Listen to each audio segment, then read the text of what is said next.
Bonjour, bienvenue à l'Institut français du Congo à Pointe-Noire. Aujourd'hui, nous allons parler de la culture musicale et traditionnelle du Congo. Et pour ce faire, nous avons invité M. Zonzo pour une conférence. L'état de la musique traditionnelle aujourd'hui au Congo, qu'en est-il? C'est la question qu'on se pose. C'est dans ce sens que nous avons pensé qu'il était important de pouvoir aujourd'hui en discuter et par la suite vous présenter un groupe qui s'appelle Tifumb, qui va nous démontrer un peu la musique congolaise, mais surtout la culture Vili avec les danses du Tikumbi. Je vais passer sans plus tarder la parole à Zonzo pour démarrer cette conférence. Merci Sylvie, merci à l'Institut français du Congo, merci à Sylvie, à Cassiopée et à tout le personnel qui nous donne l'occasion de parler de notre culture, mais sur ses facettes diverses et variées. Aujourd'hui, il s'agit d'évoquer les chants, les danses et les groupes traditionnels. Alors c'est un sujet qui à la fois peut être délectable, mais aussi difficile à évoquer. Délectable parce que on est toujours content d'entendre des chants, de voir des gens danser. Et le chant et la danse font partie de l'être humain, de la vie, du quotidien des êtres humains. Et pour ceux qui connaissent un peu l'histoire des esclaves aux Amériques, c'est par le chant qu'ils relevaient la tête. Et tout près de nous ici, en Afrique du Sud, lors de l'apartheid. Voilà, c'était le point levé, mais c'était dans le chant qu'on exprimait, qu'on réclamait, qu'on revendiquait ses droits et ses devoirs. Donc le chant, voilà. Donc il s'agit voilà. Et ça peut être subtil et difficile parce que pour moi, il s'agit de parler de ce que près de 80 ethnies font chacune à sa façon. Voilà. Nous avons entre 70 et 80 ethnies au Congo, mais chaque ethnie danse à sa manière, chante à sa manière, s'organise à sa manière. Et donc, ce n'est pas évident de parler de tout ça. Alors, pour mon discours, j'ai choisi 3 piliers. Le premier pilier va évoquer des questions de manière globale, à travers le chant, d'où il sort, les sources d'inspiration, mais la danse aussi, comment c'est organisé, comment c'est fait, les instruments de musique, les parures, et la vêture, tout ce que les acteurs, voilà, comment. Et puis, je vais également vous parler de ce concept de groupe traditionnel, parce que voilà, ça va peut-être vous surprendre. C'est un concept plutôt urbain et non rural. Vous n'irez pas dans un village Vili demander où est le groupe de danse traditionnel chez les Vili ici. Il n'y en a pas. Et il y a aussi, je vais profiter pour évoquer cette réalité qu'on a aujourd'hui des musiques dites tradis-modernes. À quoi cela renvoie? Parce qu'il y a toute une historicité qu'il va falloir évoquer. Mon deuxième pilier, c'est, j'ai choisi quelques spécificités, donc des groupes de danse traditionnels spécifiques, où chaque groupe a son style, a sa façon de faire, et on va peut-être en voir quelques-uns. Et le dernier pilier, c'est la grande question qu'on va se poser, voilà, aujourd'hui, la réalité d'aujourd'hui, voilà, quelle est la perspective, le devenir de ces groupes dits traditionnels. Quand on parle de chant traditionnel, il s'agit dans la tradition, dans le village, des chanteurs, des acteurs, si on peut les appeler comme ça, qui ont la fibre. Il n'y a pas de formation, il n'y a pas d'école de chant dans le village, mais il y a, de façon spontanée, des gens qui ont cette compétence, qui ont cette reconnaissance-là, d'être des grands danseurs, des grands chanteurs, parce qu'ils ont l'inspiration, etc. Ils chantent tout, voilà, leur quotidien, ils chantent pour exprimer la joie, parce qu'il y a une naissance, ils vont chanter parce que, voilà, pour dire un malheur, ils vont chanter pour rendre hommage, ils vont chanter pour valoriser une femme, un homme, etc. Alors, mais ici, pour ce qui concerne la tradition, le chant est exprimé dans la langue locale, essentiellement. On ne va pas se retrouver chez les Pounous et entendre des chants en français. Le chant est exprimé dans la langue du cru, voilà, que ce soit dans l'espace géographique, mais aussi dans l'espace linguistique. Les gens chantent en s'exprimant dans leur propre langue, dans leur patois, dans leur langue maternelle. Alors, il y a c'est vrai que tout le monde chante. Qui chante? Qui peut chanter? Tout le monde chante. D'ailleurs, au village, lorsqu'il s'agit de célébrer quelque chose, ou simplement de danser parce qu'il faut profiter d'un clair de lune, ou de danser pour plaire, pour paraître, pour attirer, hein, quelle que soit la raison. Mais les célébrités, c'est eux qui ont l'inspiration. Le chant ne s'apprend pas. Il n'y a pas une école à un moment donné où on apprend d'abord à chanter et ensuite on va se retrouver ensemble pour le faire. C'est séance tenante. Que le célèbre chanteur, c'est lui qui a ses couplets en tête et il va apprendre rapidement le refrain dans le groupe et puis après tout le monde chante. Donc va chanter qui veut, qui peut. Il n'y a pas d'ordre, il n'y a pas, voilà, c'est tout le monde, voilà, on vient, le refrain plaît et c'est tout le monde qui peut se lancer pour chanter, pour reprendre le refrain après le couplet chanté par le chanteur célèbre. Il y a aussi la danse. Les danses, bien sûr, il y a aussi des célèbres. Il y a une sorte de répartition géographique du mouvement de danse, des pas de danse. Hein. Globalement, dans la partie sud du Congo, c'est le fessier, c'est les reins hein, qu'on regarde. On apprécie la grande danseuse, mais en regardant comment il peut voilà, le mouvement de son fessier ou de son bassin. Alors que dans la partie nord, les gens peuvent danser assis parce que là, c'est le tronc, le buste. Donc, ça ne vous étonnera pas de voir un groupe voilà, du Nord où les gens sont plutôt assis, mais c'est le buste hein, qui part. Mais ils sont assis, il y a le mouvement. Voilà. Alors, donc, il y a ces différences-là, mais là aussi, qui va danser? C'est comme pour le chant, tout le monde danse. Au village, il n'y a pas de groupe de danse, j'ai dit ça tout à l'heure. Les gens se retrouvent. Il y a des gens qui ont la chanson, qui ont la danse dans le sang, qui ont la musique dans le sang, et dès qu'ils déclenchent, c'est tout le monde qui se retrouve autour de cela, et ça s'organise, et ça danse, ça chante comme ils veulent.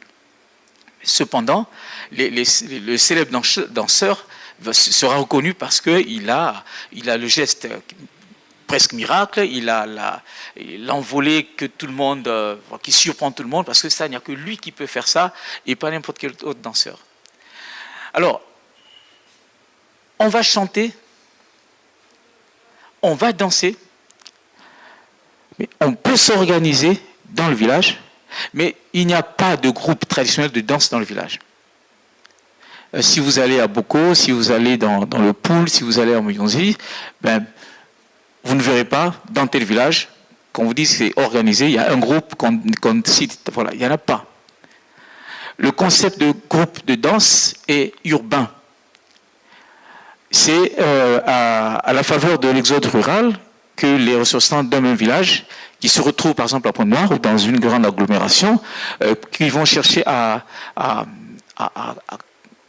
poursuivre, à retrouver l'ambiance du village, ils vont s'organiser en ville, voilà, entre eux, pour chanter leur chant, pour danser leur danse, pour faire leur musique.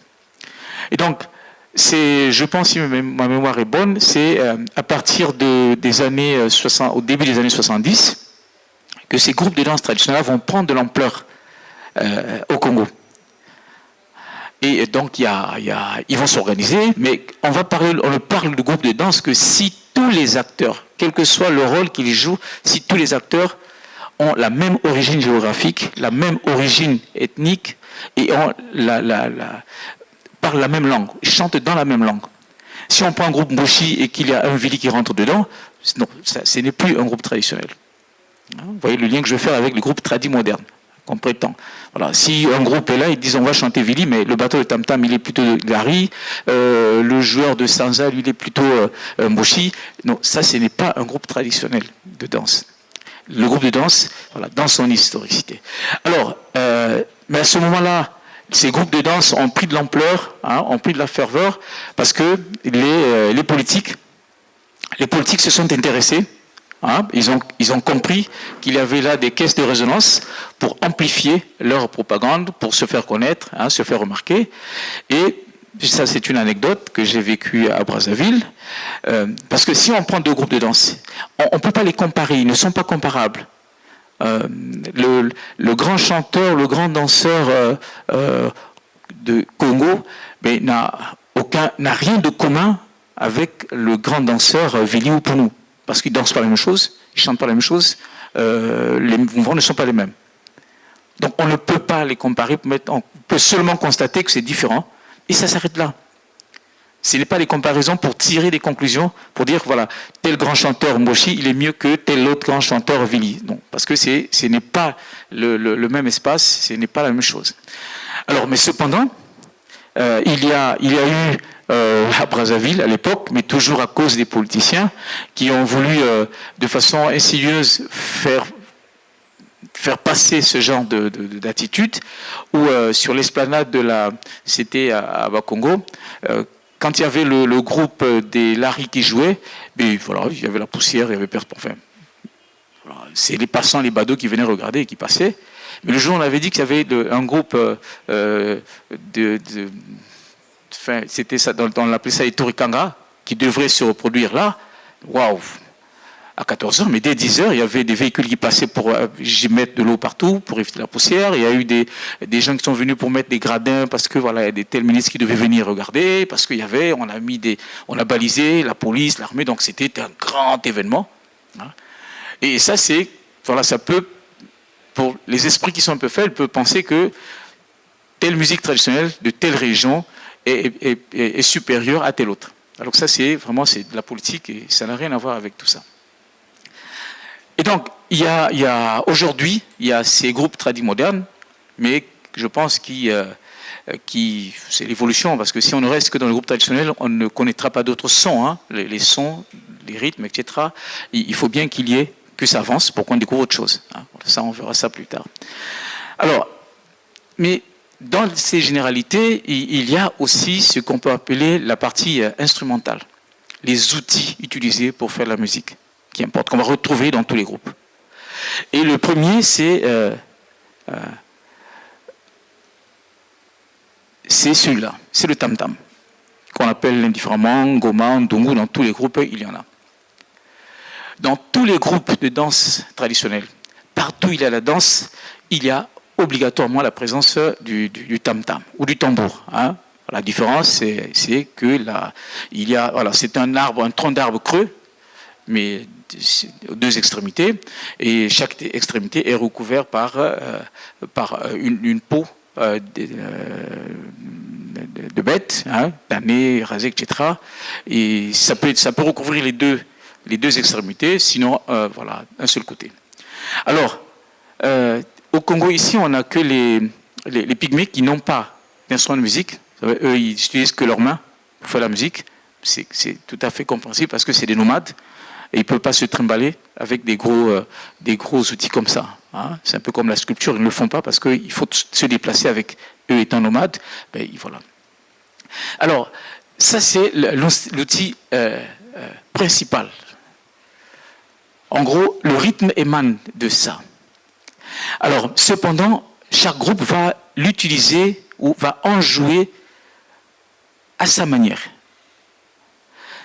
Par exemple, si on prend, là c'est un groupe Yombé, regardez la forme de leur tam-tam. Et le maître, le spécialiste, il est assis sur le tam-tam. Quand il joue, c'est une autre forme. Voilà.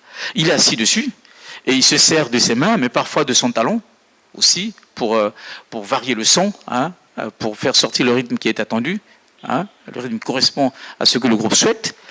Et là, vous voyez que dans la peau ne recouvre qu'une extrémité et pas l'autre.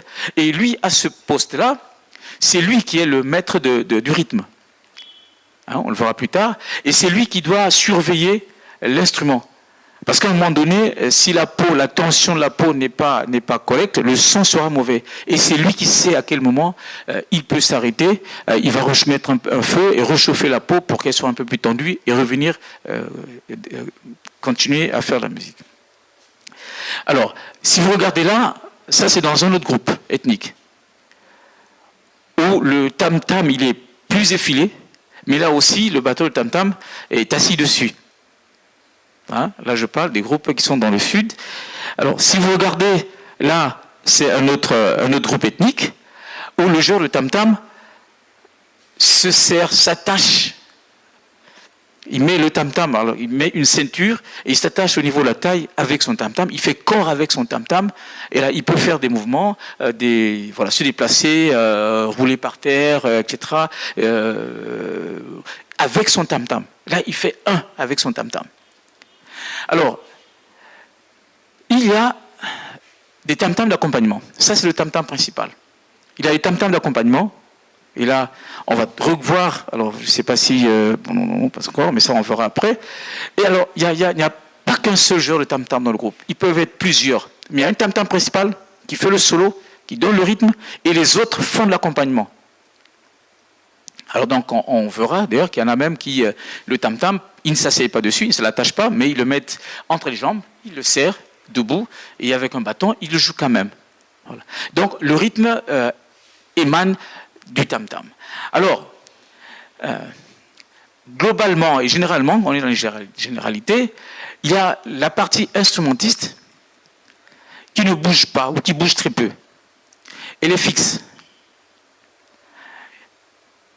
Alors, et ça c'est dans mon ethnie, on avait des joueurs de tam-tam comme ça, hein, j'ai oublié son nom, et alors il était à la fois joueur de tam-tam, mais avec une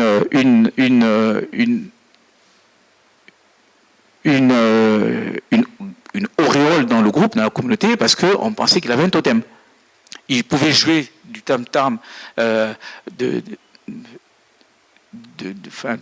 toute la nuit, sans baisser de rythme, sans se fatiguer. Et dans l'imaginaire collectif, on pensait qu'il avait un tam-tam, un gorille, hein, mystique, mais qui jouait à sa place, parce que voilà, ça jouer aussi longtemps que ça, sans se fatiguer, sans s'arrêter, c'était pas ordinaire, c'était pas humain. Mais il avait une grande réputation dans le village.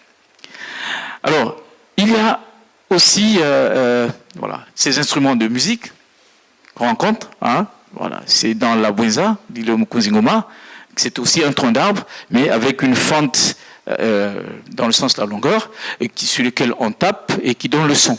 Hein. Alors, on verra des images où, quand il n'y en a pas, bien, on prend des morceaux de tôle, hein, ou de fût en métal, et on tape dessus parce que ce son-là, il faut qu'on l'ait, il faut l'avoir pour que ça parle. Alors, là, ce sont les artifices, les parures. Voilà, ce n'est pas n'importe qui dans le groupe voilà, qui peut venir. Hein. Et pour remonter sur le groupe traditionnel, mais ça on verra, ils se sont imposés une tenue, en uniforme, où ils vont mettre leur nom, mais ça c'est la politique qui amène ça. Hein.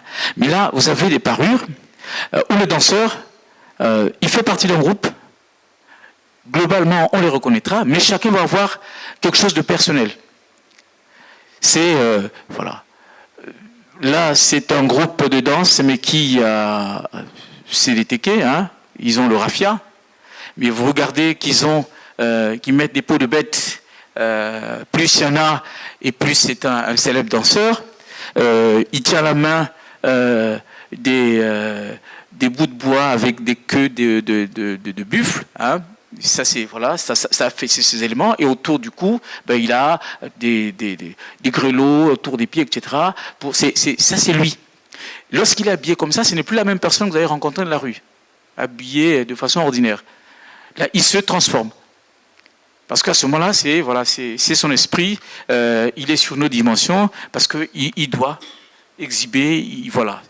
Et il y en a d'ailleurs qui, avant de mettre leurs artifices, ils font un petit rituel, parce que c'est lui, où voilà, il peut souffler dessus, le faire passer entre ses jambes, etc., pour s'approprier l'âme, pour ça, voilà. Alors, on retrouve aussi des parures comme ça. Pour ce danseur, ben, vous avez des plumes d'oiseaux, mais qui conservent jalousement. Mais vous avez même une calebasse et voilà, une corbeille dans le dos. Hein, il danse avec, et vous remarquez que là, il a le bec d'un oiseau, c'était un calao, je pense. Mais c'est dans les artifices qu'il met dans sa parure. S'il n'y en a pas, il ne danse pas. S'il n'y en a pas, ben, il ne se sent pas en lui. Quelque chose va manquer. Il ne pourra pas le faire. Il va demander un peu de temps pour se mettre dans la peau du danseur pour exhiber. Voilà. Et donc, ils vont mettre ces parures-là, mais ça leur prend vraiment du temps. Hein. Si c'est une invitation, ben, il faut compter 1 heure à 2 heures le temps qu'ils se mettent vraiment dans leur peau, le temps de s'habiller, de se vêtir, etc. Et voilà. Donc, c'est les parures. Voilà. Et là, c'est dans un autre groupe, une autre ethnie, où voilà, simplement, voilà, on découpe. Là, c'était un sac de blé ou d'arachide qui découpe, mais sinon, c'est des pagnes de femmes qui mettent autour de la taille, parce que dans leur mouvement de danse, ben, ils ont besoin, à certains moments, ben, avec le pied, de balancer le pagne ou le morceau d'étoffe qui doit se retrouver sur son épaule, et c'est une femme danseuse qui doit venir pour l'honorer et redescendre le pagne. Alors donc chaque groupe va avoir voilà. Là encore, c'est les femmes. Bon, là vous voyez qu'il y a ils sont en uniforme, hein, ce que je disais tout à l'heure, mais ils sont, voilà, là c'est le groupe ethnique, le seul groupe ethnique chez nous qui a maîtrisé l'art de tisser le raffia, et donc ils en ont, le raffia, hein, et les femmes se le mettent autour de la taille, pour valoriser le mouvement des reins, pour valoriser le mouvement du fessier, parce que dans ces régions-là, voilà, la grande danseuse ou le grand danseur également, c'est le fait, voilà, sa façon de se bouger qui va le déterminer. Et là aussi, c'est un autre groupe. Ici, alors, j'allais même parler de parure totémique, où le danseur masqué à son masque. Alors, il a un double rôle, il peut être plastique, hein, c'est-à-dire que si vous allez chez lui, ben, vous verrez son masque accroché. Mais lorsqu'il va danser, il le retire. Et il fait un rituel pour que ce masque-là, parce que sans doute que ce masque va recevoir une énergie et qu'il va être capable de le contenir, parce que sinon, vous voyez, là, il est sur des échasses, hein, c'est le danseur sur des échasses, hein, voilà, chez les poumons. Alors, il est recouvert de raffia complètement. Ce qui est curieux, c'est que chez eux, ils n'ont pas maîtrisé l'art de tisser le raffia, mais le danseur l'a. Donc, il y avait forcément des rapports, des relations entre ces groupes ethniques-là, entre ces régions, où les gens partaient acheter ces raffias-là pour ça. Et bon, je ne vais pas revenir sur le masque, hein, c'est des masques blancs. Vous savez, ces masques-là ont étonné le monde entier, le monde de la sculpture, hein, parce que c'est la première fois que les grands artistes, parce qu'on a retrouvé des masques blancs dans le patrimoine de Picasso, hein, et on pensait que c'était des masques qui revenaient d'Asie. On pensait que c'était des masques qui revenaient d'Asie. Mais non. Les Pounous, dans la région ici, au Gabon, au Congo, les Pounous voilà, sont les fabricants de ces types de masques-là. Alors, mais il y en a qui disent que ça, au départ, ça avait un rôle, alors je ne vais pas dire le mot scientifique, hein, on dit apotropaïque, hein, c'est-à-dire que c'était pour chasser les mauvais esprits, c'était pour... voilà. Mais là, c'est pour la danse, que pour la danse. Et chaque danseur a. Et ce danseur-là, qui est sur les échasses, il ne peut pas s'attacher. Les échasses peuvent faire jusqu'à 2 mètres. Il ne peut pas se les attacher lui-même. Donc, dans le groupe, il y a un spécialiste qui attache les échasses, mais alors, pas n'importe comment. Il doit être celui qui sait le faire. C'est-à-dire, même s'il va rester suspendu là, sur les échasses pendant 1 heure, 1h30, 2 heures de temps, la tension des cordes ne doit pas baisser, parce qu'il peut tomber et mourir. Il peut faire un accident grave là.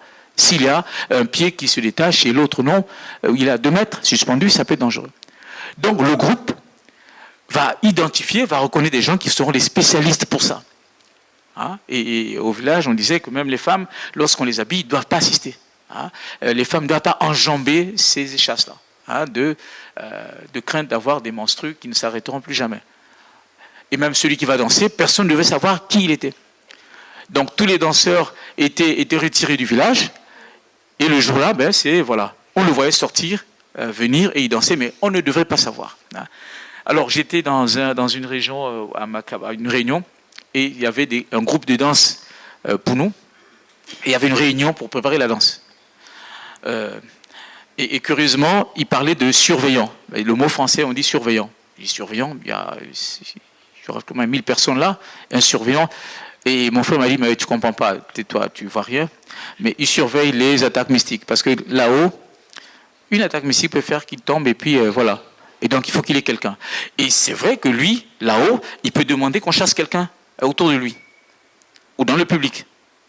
Hein? Il a des balais, c'est le grand maître. Alors si j'évoque ça, c'est que dans la danse, selon les ethnies, je disais qu'il y avait une partie extrêmement instrumentale. Donc là où il y avait les bateaux de tam-tam, les joueurs de mukonzi ngoma, etc., le son sort de là. Et le danseur qui ne suit pas ce son-là, il n'est pas bon.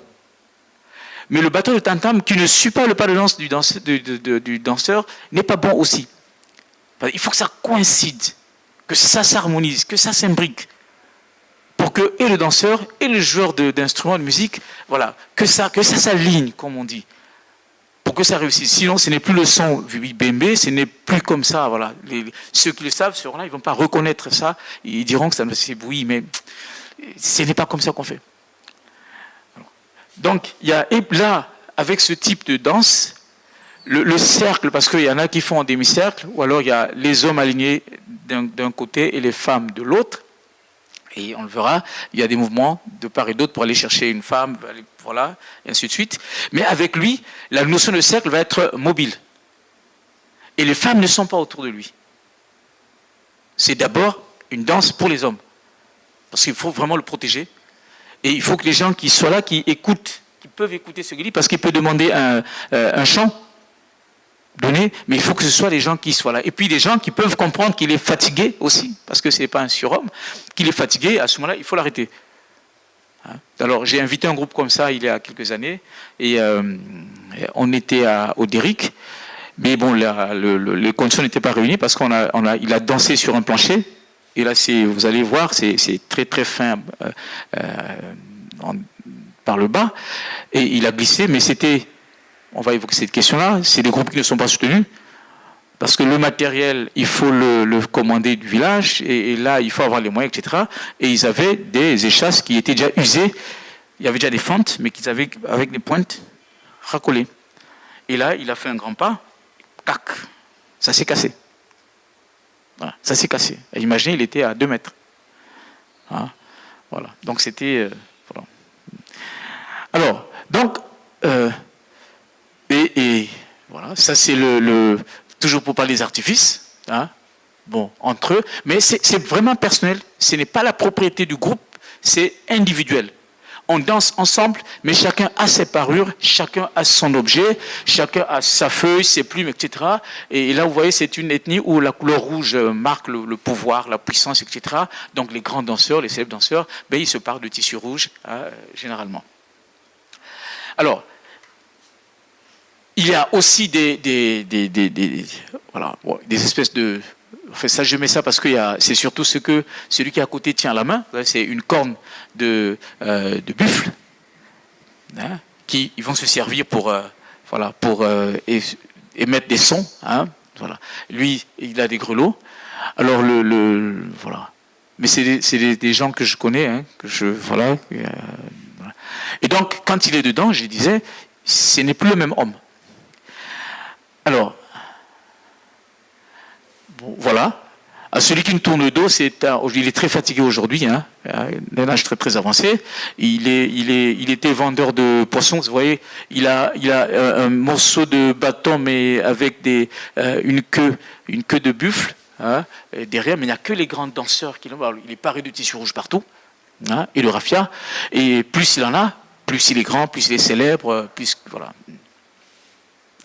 Alors, et puis voilà, des grelots, et ça fait partie du rythme. Alors, quand je parle du rythme, c'est il y a ces parures, il y a ces instruments, là, ceux qu'ils ont autour de leurs pieds, mais qui vont participer au rythme d'ensemble. Mais il y a aussi des battements de mains qu'il ne faut pas oublier. On ne va pas avoir le même battement de main chez les Pounous ou chez, voilà, vous en connaissez, hein, c'est quand on fait pa, pa, pa, pa, ça c'est chez les Pounous, pa, pa, pa, pa, et ça suit ça. Mais alors chez les Congos, c'est, voilà, pa, pa, et ça danse, pa, pa, et ça avance comme ça. Donc le battement de main aussi, voilà, c'est transcrit comme ça, et il faut respecter ça. Il y a comme un code de conduite, un code musical, mais qui n'est pas écrit, qui est écrit nulle part, mais que tout le monde suit pour voilà. Alors, et ça c'est le fameux masque blanc, le masque pour nous, hein, si rapidement, voilà, si vous voyez un masque pour nous, un masque blanc, et bon, il y a des masques, le visage il est très très beau, hein, il y a des masques, là c'est un masque plutôt masculin, hein,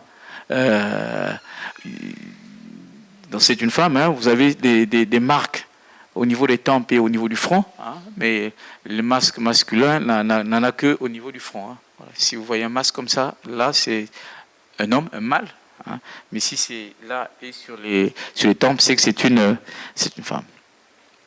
Alors donc, voilà ce qu'on peut dire sur les généralités. Hein, ça concerne l'ensemble des groupes, hein, on va retrouver ça plus ou moins partout. Alors, pour ce qui est des spécificités, hein, voilà, je parlais des célébrités, des maîtres de danse ou de chant. Ben alors, c'est eux qui ont ils ont cette fibre-là. Leurs chants sont répétés partout, appris par cœur, parce que c'est eux qui ont le réflexe, ils ont le flair, hein, ils savent ce qu'il faut chanter, et ça se répand dans la petite communauté. Mais c'est la limite de la communauté. Un chant pour nous n'aura aucun effet, aucun impact dans la région de la Bouenza, parce qu'on n'entendra pas, on ne comprendra pas ce qu'il dira.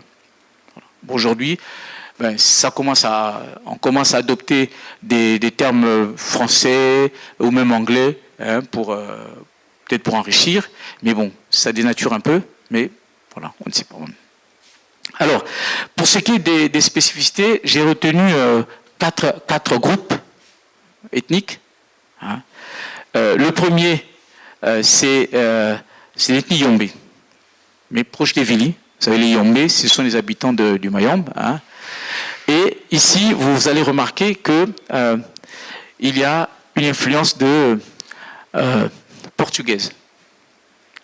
C'est un peu, ces danses-là, je sais pas, c'est un peu la polka, hein, où ça tournoie. Mais vous retrouverez ça si vous êtes attentif dans les documentaires, je ne sais pas si c'est en Turquie ou je ne sais pas comment, ou en Pologne, où les femmes dansent, les gens dansent comme ça, ils se prennent, et ils balancent la femme, ils balancent, voilà, dans tous les sens. Voilà, je pense qu'il y a une influence portugaise, hein, parce que les Portugais qui arrivent passent par là, et sans doute qu'ils ont laissé. Là, c'est un groupe traditionnel, Yombe, mais vous voyez, pour des raisons politiques, pour se distinguer, se faire connaître, ils sont en uniforme. Hein, et là, le groupe et les musiciens sont au fond, mais assis et donc fixes, ils ne bougent pas. Et les hommes, les femmes se font face, et chacun, voilà, à tour de rôle, se déplace pour aller prendre une femme, danser, tournoyer, aller le laisser, et puis ainsi de suite, et ça se croise là.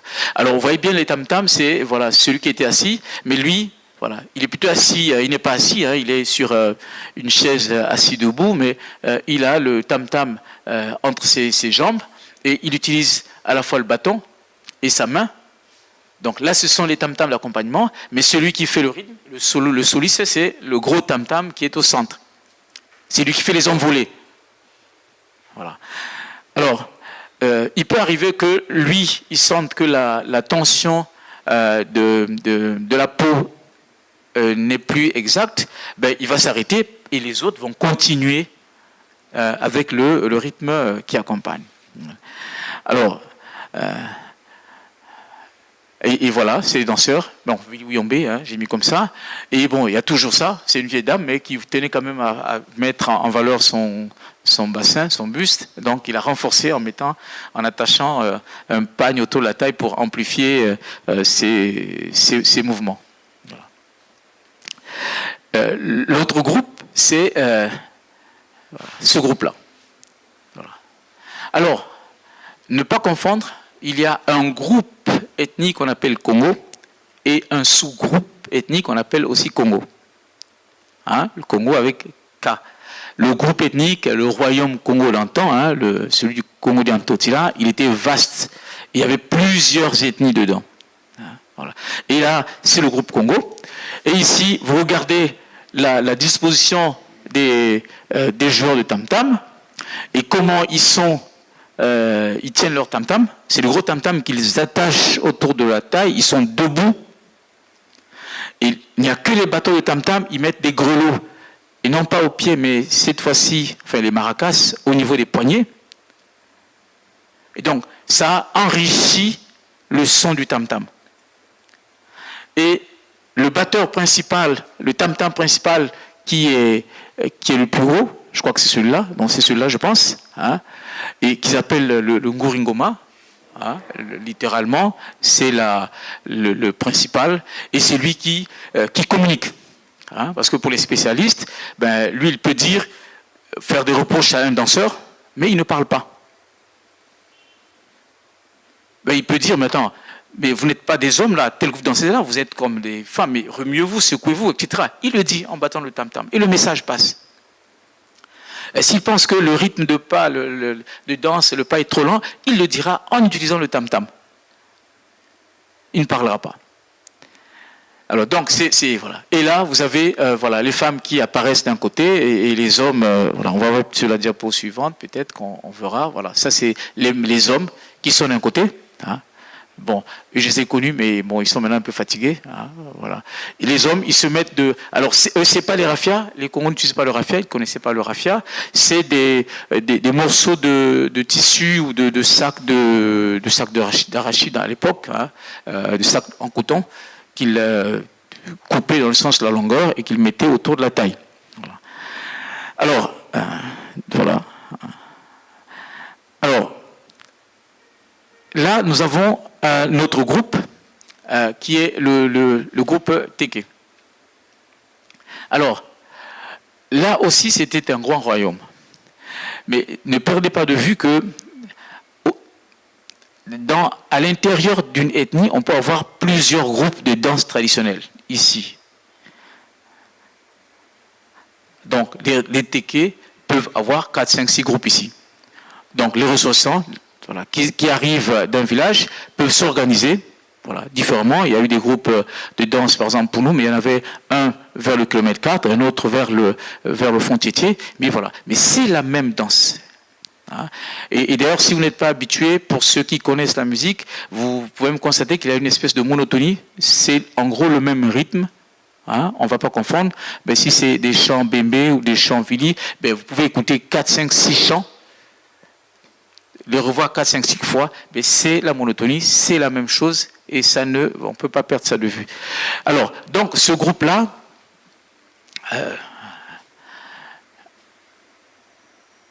pour la plupart, c'est des vendeurs qui sont dans le marché, hein, c'est des commerçants, des vendeurs de poissons, de viande de chasse, hein, et donc ils ont la possibilité de, voilà, quand ils ne trouvent pas de parure ici, mais ils les commandent hein, du village.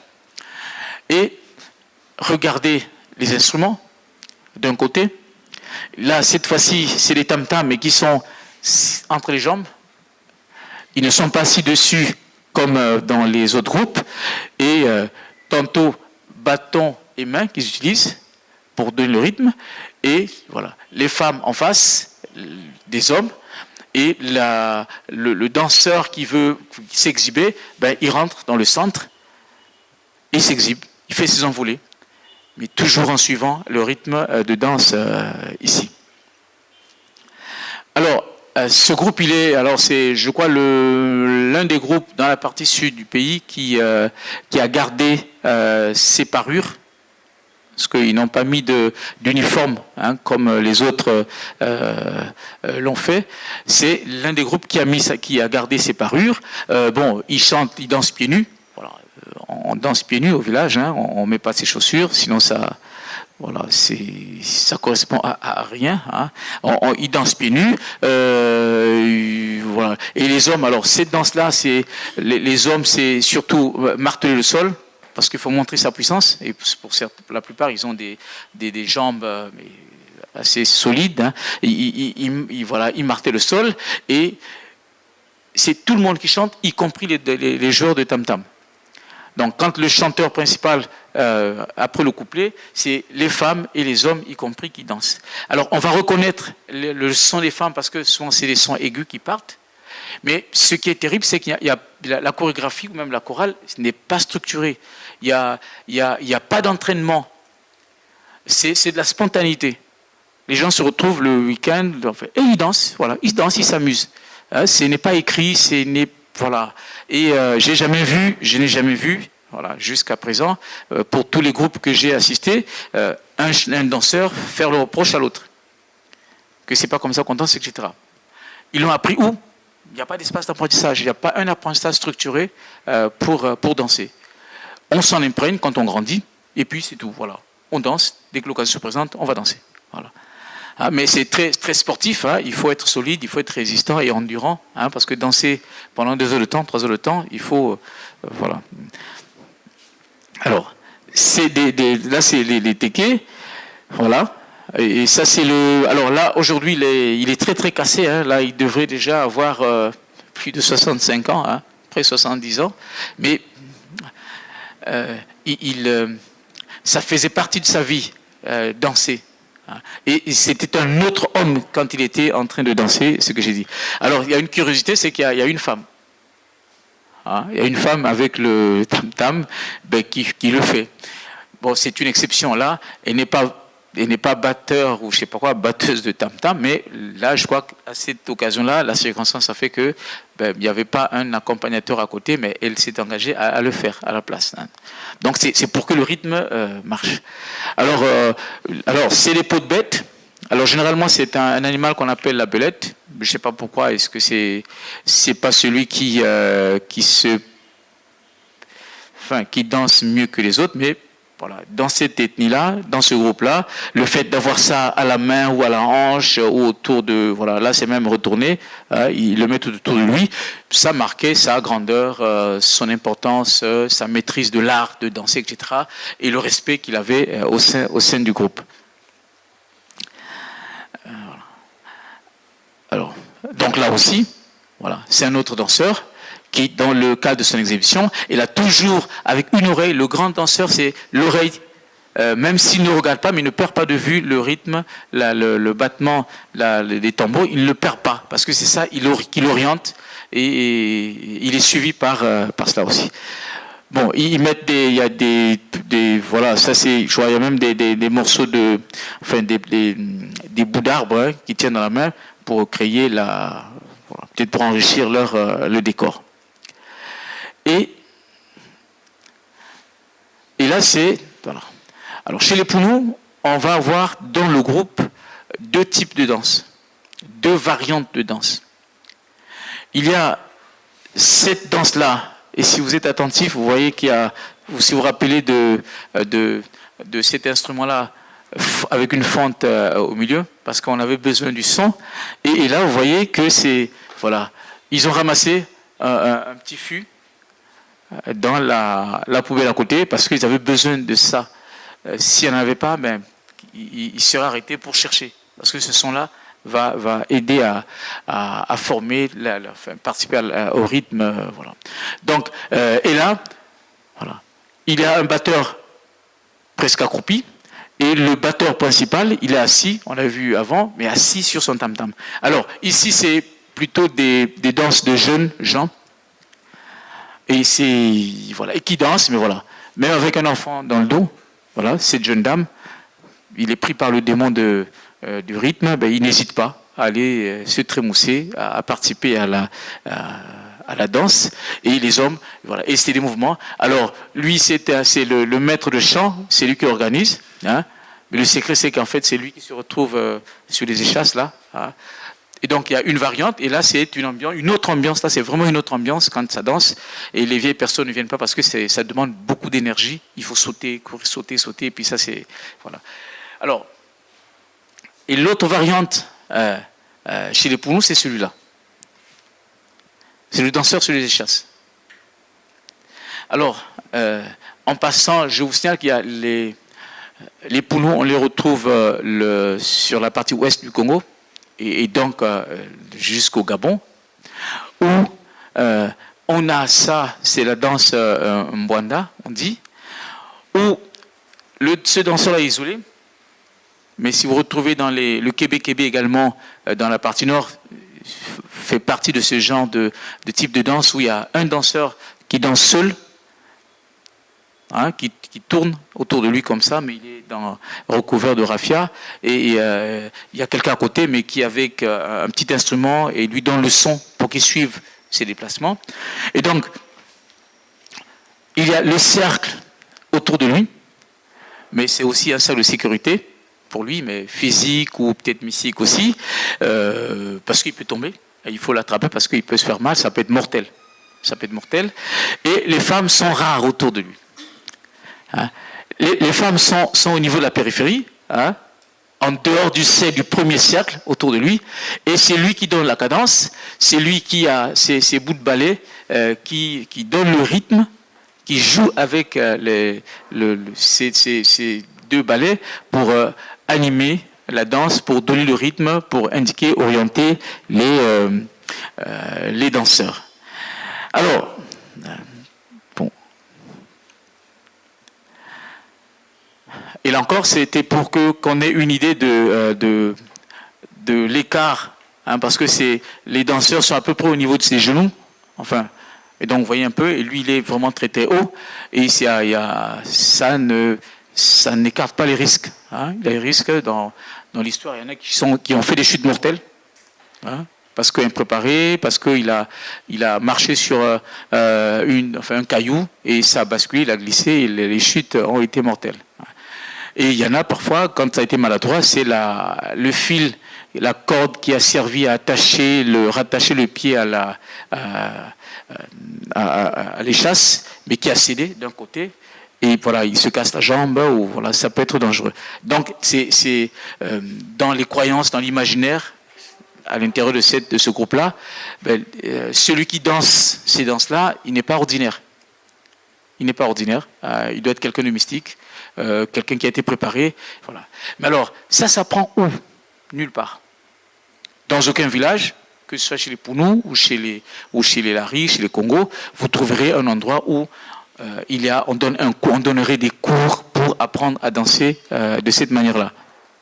Bon, globalement, on dit que on hérite parce que le papa, son père avait été grand danseur et célèbre danseur, et que ses enfants prennent la suite, parce que dans la famille, il y a des célèbres danseurs, et que les enfants qui suivent aussi se mettent à danser de la sorte.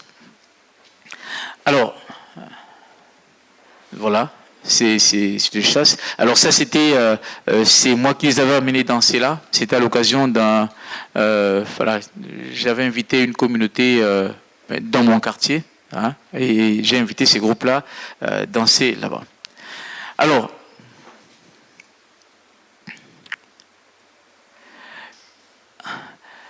que dire de tout ça? Pour terminer, là je suis à mon troisième pilier, c'est-à-dire, voilà, quel avenir pour ces groupes, hein, quand on voit la réalité aujourd'hui. Peut-on facilement aujourd'hui, nous quand on était jeunes, mais c'était tous les dimanches dans les cours d'école, sur l'esplanade des gares routières, là, que ce soit la gare routière ou dans le quartier, il y avait un endroit où on attendait, on allait se mettre là pour voir danser ces gens-là. On savait qu'il y avait un groupe de Congo, il y avait un groupe de Vili à tel endroit, il y avait un groupe, voilà, ou alors dans les cours d'école, mais on allait là-bas et les groupes s'exhibaient.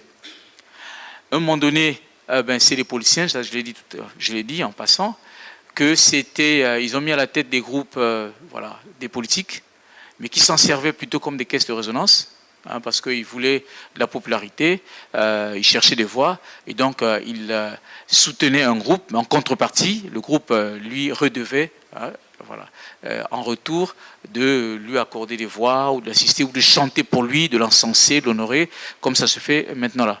Hein, vous voyez, si vous entendez la plupart des groupes aujourd'hui, bon, c'est des groupes qui chantent le politique, qui chantent les... Voilà. Alors, aujourd'hui, c'est les groupes qui sont en train de disparaître. Voilà, vous n'en trouverez pratiquement plus. Cette génération-là est en train de partir et elle n'est pas renouvelée. Déjà, c'est l'urbanisation, parce que qui dit groupe traditionnel, on a dit au départ, mais il faut chanter dans la langue locale, il faut composer, etc. Et les jeunes aujourd'hui qui naissent en ville, mais ils maîtrisent plus ou moins leur langue maternelle, et donc chanter dans leur langue maternelle, dans leur patois, ça devient un problème. Apprendre à danser ici, ce n'est plus évident. Et les jeunes, alors ces gens-là qui pratiquent, qui sont des praticiens de ces danses traditionnelles aujourd'hui, ils ont atteint un certain âge. Et pour la plupart, voilà, cette activité ne peut pas nourrir ces acteurs. Voilà. Au village, ce n'est pas un métier, le batteur de tam-tam du village, mais à côté, mais il fait son chant. Il fait sa pêche, il fait sa chasse, il nourrit sa famille et il danse pour se donner la joie, tout simplement. Le célèbre danseur ou le danseur des chasses, etc. Mais au village, il ne vit pas de ça. Il a une activité, comme tout le monde, champêtre, etc., pour vivre. Or, ici, ce n'est plus possible. Alors, on les appelle danser, donc ils sont obligés d'être derrière des policiers, parce qu'après, d'aller à l'aéroport pour attendre l'arrivée d'un ministre ou de quelqu'un d'important, et de danser là, et moyennant quelque chose. Et ils sont 40, ils sont 50. Alors, j'avais invité un groupe comme ça sur l'esplanade du musée de Diosso. Ils sont 40 artistes. Si vous leur donnez 50 000 francs à la fin, ils se partagent quoi? Et ils ne peuvent pas vivre de ça. Et donc, même quand les instruments s'abîment, se détériorent, ils ne peuvent pas les renouveler. Donc, voilà, ils n'ont pas le soutien qu'ils espèrent. De temps en temps, les groupes qui essayent de se maintenir, ce sont les groupes qui, ils ont des représentants au niveau des instances politiques. Donc, il y a des moyens pour les soutenir. Même pour se déplacer, parfois c'est difficile. Donc, ce sont des groupes qui se meurent, qui vont peut-être disparaître si rien n'est fait, si aucune politique n'est décidée aujourd'hui pour entretenir ces jeunes-là. Moi, j'avais du mal à les avoir parce que le danseur sur les chasses, il était la nuit gardien. Donc, la stabilité de ces groupes-là, aujourd'hui, pose problème. Rassembler ces groupes-là aujourd'hui pour qu'ils exhibent, qu'ils dansent vraiment les danses traditionnelles est devenu très très faible. On n'en trouve presque plus. Voilà. Je me rappelle, on a recherché le groupe Congo pour une manifestation, mais je travaillais encore, mais on n'a pas pu parce que voilà, le joueur de tam-tam principal là, il faut qu'il soit là pour que ça marche. Il est parti à Brazzaville. Il était chauffeur de taxi ici. Il avait perdu le boulot et il en a trouvé à Brazzaville. Donc il est parti et le groupe s'est arrêté. Alors donc, nous ne sommes pas sans notre culture. Aujourd'hui, je pense que ça c'est mon avis personnel, c'est ce que nous devrions mettre sur la table, c'est ce que nous devions apporter au partage. Voilà. Mais on le perd. C'est vrai qu'il y a le relais des groupes dits traditionnels, mais ce n'est plus la même chose. On va prendre les sons, prendre des chansons, mais ce n'est plus les danses traditionnelles telles que on les chantait où ils étaient exécutés à l'époque. Donc nous sommes en train de perdre des pans entiers de nos cultures, des morceaux importants de notre tradition, parce que le chant, comme la danse, mais ils font partie de la culture d'un peuple. C'est ça qui va faire que nous distinguions des autres. J'étais moi-même parti au Cameroun, mais je ne suis pas de l'ethnie Lari ou Congo, mais à l'hôtel où j'étais, quelqu'un, je ne sais pas s'il était du Congo, mais il a mis cette musique-là. Voilà. Mais je me suis reconnu. J'ai dit, tiens, ça c'est de chez moi. Je me suis reconnu que c'était une musique traditionnelle de chez moi, même n'étant pas de cette ethnie-là. Mais qu'allons-nous devenir? Qu'est-ce que ça va devenir? Je suis très pessimiste quant à l'avenir de ces groupes traditionnels qui, si on ne tient garde, demain, voilà, on sera inondé des musiques dites tradimodernes. À l'époque, aujourd'hui, il y a des groupes de bembé, des jeunes bembé, c'est vrai qu'ils chantent dans leur langue, qui dansent à leur manière, mais tout est électrique, hein, il y a la guitare électrique, il y a des pianos, et il y a. Est-ce que c'est pas pour faire plaisir peut-être aux expatriés qui viennent, hein? Est-ce que c'est le chemin pour l'évolution, etc., etc. Mais est-ce qu'on ne peut pas garder ça, archiver ça? Il n'y en a pas. Alors, moi j'ai fait l'effort d'avoir quelques fauteuils de garder, etc. Mais rien n'est archivé. Ah oui, voilà. Donc voilà, en gros, ce que j'avais à dire. Et s'il y a des questions, 2 ou 3 questions, peut-être qu'on prendra pour voilà. Bonjour et merci pour cette conférence, Jean. Du coup, moi, c'était plus une réaction qu'une question. C'est par rapport à ce que tu dis que tout ça se perd. Moi, je voulais plus poser la question de finalement, est-ce que c'est pas aussi dans le cours des choses que les pratiques évoluent et que les façons de faire évoluent et de ce que tu as l'air de dire. Si le gars qui veut du tam-tam au village, maintenant il joue à Brazzaville, sa maîtrise du tam-tam, elle existe toujours, c'est juste qu'il va la faire dans un autre contexte, peut-être dans un autre environnement, avec d'autres personnes qui viennent de d'autres peuples ou de d'autres cultures. Et est-ce que pour autant ça veut dire est-ce qu'on est obligé de le voir sous le thème de la perte? Parce qu'en vrai, c'est normal vu que les modes de vie changent, les pratiques aussi changent. Et pourquoi forcément le prendre comme un... Et aussi, pourquoi forcément prendre la modernité comme un... Enfin, la modernité...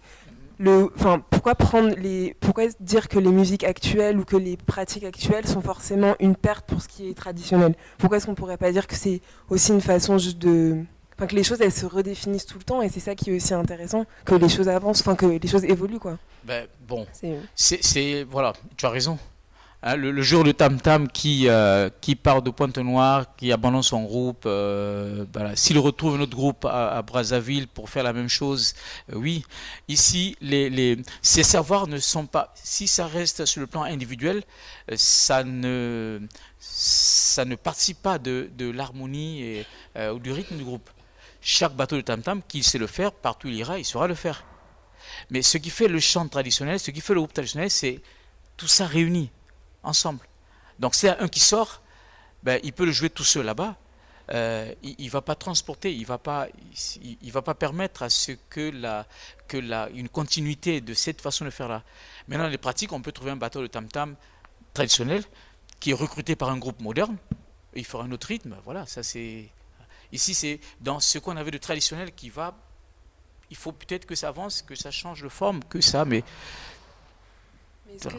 Est-ce que, parce que par exemple, s'ils se retrouvent pour des moments de fête ou de mariage, les gens, même s'ils sont éparpillés, se retrouvent? Ou alors vraiment c'est complètement éclaté, parce que même si les gens bougent, il y a des moments où ils se rassemblent, il y a des moments dans l'année où ils se rassemblent, et dans ce cas, ils recréent mais si on dit, on parle de groupe, hein, on a dit que c'est vraiment un phénomène urbain. Le groupe, il est organisé. Parce que quand ils arrivent, ils désignent un président, ils désignent un chargé de matériel, ils désignent toute une organisation pour que dès lors qu'ils ont besoin de le faire, ils le font.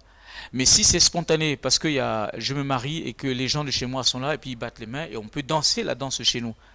Mais en tant que groupe qui va laisser des traces, qui peut être invité, convié à une manifestation, ça s'étiole. Et voilà pourquoi je dis, ça, on risque de pas ça, et d'autant plus que c'est pas archivé.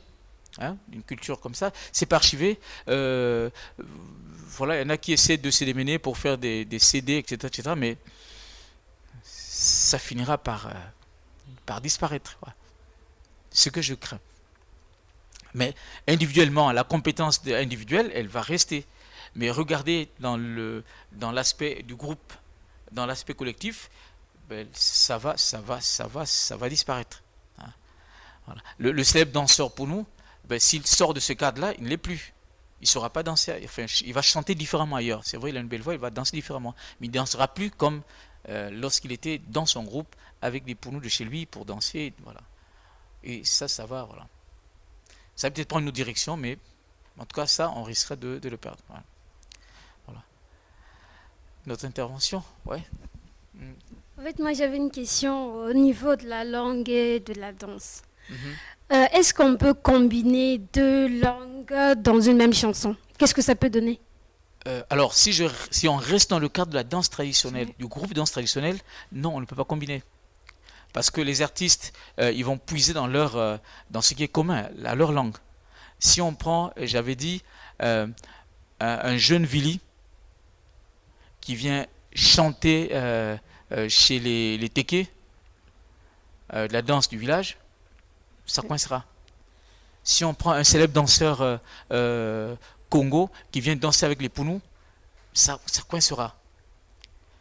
Alors maintenant, ça n'empêche pas que dans les envolées ou dans les satkiji, voilà, aujourd'hui on entend hein, des mots français aujourd'hui nos langues, ils ne sont plus purs hein, comme avant, mais on entend ces mots-là, mais sans que ça ne change le rythme. Donc c'est possible, ça ne va pas changer la façon de danser, ça ne va pas changer le rythme, même si on ajoute, hein, voilà, j'ai suivi en anglais je crois, voilà, c'était dans les kiburikiri, ou chez les Bembe, mais ils chantaient en anglais. Bon, mais très bien, pourquoi pas. Ouais. Mais ça ne change pas le rythme, hein, ça ne casse pas le rythme. Ouais. Okay. Mais quand on parle de groupe traditionnel, il faut que ce soit un ensemble de personnes qui ont une communauté linguistique, une communauté géographique, une communauté de... voilà, et ils puissent dans leur communauté. C'est ça qui fait le groupe traditionnel. Sinon, ça devient tradi moderne, entre guillemets. Voilà.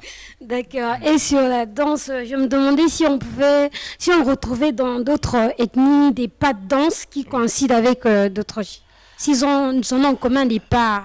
Ben, c'est dans oui, les ethnies qui sont proches, oui, il peut y avoir des ressemblances. Hein? Si on dit, par exemple, ceux qui sont, enfin les Pounous qui sont de la forêt et les Pounous qui sont de la plaine, ou si on prend les Pounous qui sont du côté de, par exemple, de Mosenjo, il y aura des ressemblances. Hein, même la rythmie, il y aura forcément des ressemblances. Les ethnies qui sont proches, il y aura des ressemblances. Si vous prenez un groupe de danse Congo et un groupe de danse Lari, par exemple, je mets la différence, mais si vous n'êtes pas averti, vous confondrez. Parce qu'ils sont proches. Alors, si vous prenez un groupe de danse, voilà, si les ethnies sont très proches, vous n'allez pas vous rendre compte. Hein. Si vous prenez, par exemple, chez les Bembe et les Bayari, hein, ou les Minkenge, s'ils dansent, si vous n'êtes pas attentif, si vous ne savez pas, vous allez confondre. Vous allez confondre, voilà. Mais si c'est des ethnies, des groupes qui sont très très éloignés géographiquement, donc vous n'allez pas confondre, par exemple, une danse Moshi avec une danse Vili ici. Donc, voilà. Et c'est... Bon. Oui, une dernière question. En fait, je parle au niveau de... qu'on oublie souvent nos traditions et les langues, parfois actuellement avec le français, l'anglais et toutes les autres langues. Oui. En fait, ce qui fait pour qu'on puisse laisser ne pas renouer cette langue-là en musique. Bon, par exemple, personnellement, chez moi, papa nous interdit, non, vous devez seulement parler anglais dans la maison. Et puis, mais pourtant, bon, je suis plutôt bembé. Et j'aimerais aussi qu'on parle plus langue pratiquée, plus... Ben voilà, moi je pense que c'est bon. On avait parlé des langues une fois ici. Il y a cette mentalité qui fait qu'aujourd'hui, malheureusement, on pense que le français, c'est une langue de promotion sociale. Voilà, hein. Donc moi j'ai dans mon quartier des mamans qui me font le reproche parce que je parle à leurs enfants en Monokutuba. Ils me disent, ah oui, mais toi tu parles à tes enfants en français, les miens pourquoi? Tu veux pas que... Je lui ai dit, mais maman, moi jusqu'en 3e, je ne savais pas m'exprimer en français. Je balbutiais, j'avais honte parce que je ne comprenais pas. Donc c'est pas ça qui m'empêche de... Voilà. Mais malheureusement, et j'ai même entendu un ministre le dire à la télévision, que c'est une langue de promotion sociale. Ouais, mais le latin, il a disparu, il était archivé. Il est archivé, le grec est archivé. Et dans des grandes universités ailleurs, on apprend le grec, on apprend le latin. Ils n'ont pas jeté. Et nous, comme c'est des langues orales, avec tout ça, et la faiblesse de nos traditions. Alors, j'ai eu des étudiants tchadiens, des étudiants, voilà, mais ils parlent leur langue. Ou les parents les obligent de parler leur langue chez eux. Voilà. Donc c'est une faiblesse que nous avons de croire que voilà, on ne peut réussir que si on parle français. Bon, il y a des traces de la colonisation, hein, c'est vraiment profond. Hein. Ça, mais vous n'êtes pas seul, votre papa n'a pas tort. Hein, votre papa n'a pas tort. Il a peut-être reçu ça aussi de son grand-parent. Vous savez, dans mon ethnie, il y a un rituel de guérison. Et tu sais, c'est quoi le signe de guérison? C'est que dans le rêve que tu vas faire le jour suivant, ou la nuit qui va suivre, qu'il y ait un blanc dans ton rêve. Vous voyez jusqu'où c'est parti? Donc le Nganga va te demander de dire ton rêve le lendemain.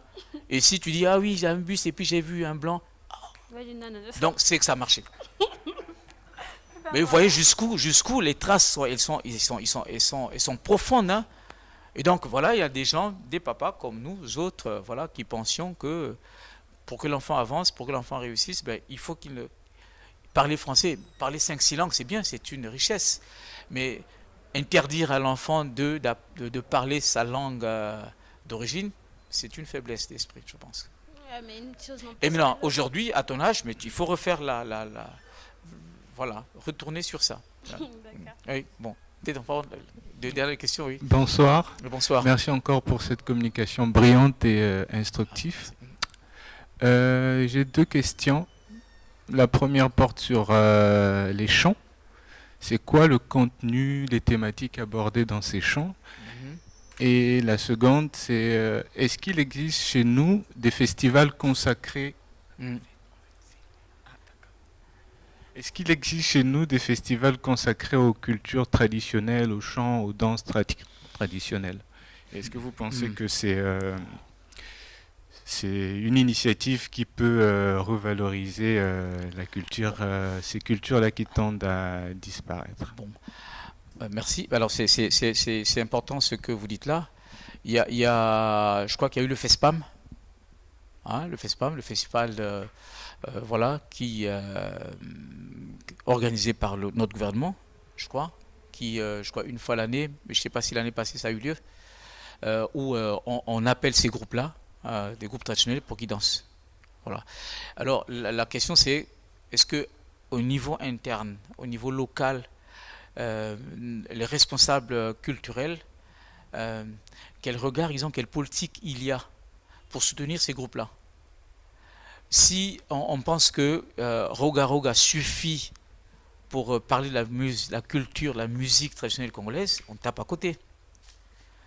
Si on pense que voilà, lorsqu'il y a un événement comme ça, mais on va sélectionner bon, avec des objectifs plus ou moins voilà, clairs, hein, on va préférer avec des préférences comme ça. Voilà. Mais je pense que le jeu devrait se jouer au niveau de la base, que chaque groupe ethnique, qu'il y ait à l'intérieur des gens qui vont aimer faire ça, qui vont soutenir. Ailleurs, c'est le mécénat, je pense, hein, qui fait la valeur de qui valorise ces cultures-là. C'est vrai que l'État il met du sien, mais il y a des mécènes qui pensent soutenir une activité culturelle, qui donne les moyens à ces groupes-là. J'avais un groupe il n'y avait même plus tam-tam. Aujourd'hui, si vous allez dans ma région, il y a les derniers sculpteurs de masques, il est mort il y a peut-être 5 ou 6 ans. Voilà, donc souvent, c'est des imitations qu'on trouve. Donc il n'y en a plus. Mais qu'est-ce qu'on fait? C'est lorsque le ministre arrive que les gens de son village cherchent rapidement à rassembler les gens de sa région pour jouer comme ils peuvent, etc. Mais après, il n'y a plus rien. Mais c'est important, et sinon, comme j'ai dit tout à l'heure, c'est des morceaux de notre culture qui vont partir. Alors, quant au chant dans le groupe, c'est comme partout dans le monde, hein, les gens chantent leur vécu, leur quotidien, leurs soucis, leurs problèmes, et, voilà, hein, qu'ils font. Hein, voilà. Donc, ils chantent leur vie, leur quotidien, tout le temps, voilà. Hein. Ouais, c'est bon. Hein. Bon, s'il y a une autre intervention, sinon, je crois que c'est... Bon, alors, le dernier, mais ça va plus passer, ouais. Allez-y, Bonsoir. bonsoir. Moi, je contribue à la question de Ange. Je me dis, la vraie question, c'est ça, quel avenir pour ce groupe au regard de la réalité d'aujourd'hui. Je dis d'abord, pour la réalité d'aujourd'hui, par rapport au développement, le groupe suit le développement par comment part le monde. Le monde plus guitare, électrique, nos groupes traditionnels vont avec ça. Maintenant, il y a des promoteurs culturels et de festivals qui luttent pour le développement, pour le maintien de la tradition, de la culture. Il y a le festival Mabinamboka à Brazza qui fait un festival typiquement des groupes traditionnels. Il y a le festival que je dirige, les Joutec. Chaque édition, on fait 2 régions, des groupes typiquement traditionnels. Chaque groupe présente ce qu'ils font et puis ils ont une coproduction entre brassage de tradition. Oui. Maintenant, le problème qui se pose, c'est le financement et le soutien. Vous êtes là, vous travaillez pour maintenir la tradition, nos cultures. Qui soutient? C'est ça. Voilà. C'est ça Donc, la vraie cette question. question-là va nous servir de conclusion. Hein. Bon, voilà. Donc, la question reste posée. Hein. Il faut qu'on ait une génération de mécènes, de promoteurs, des gens qui vont aimer ça, pas par intérêt pécuniaire, voilà, c'est par la joie de voir maintenu ou survivre ces vestiges du passé là. Donc merci d'être venu, à vous, merci beaucoup et voilà. Merci à Cassiopée, merci à l'Institut. Hein.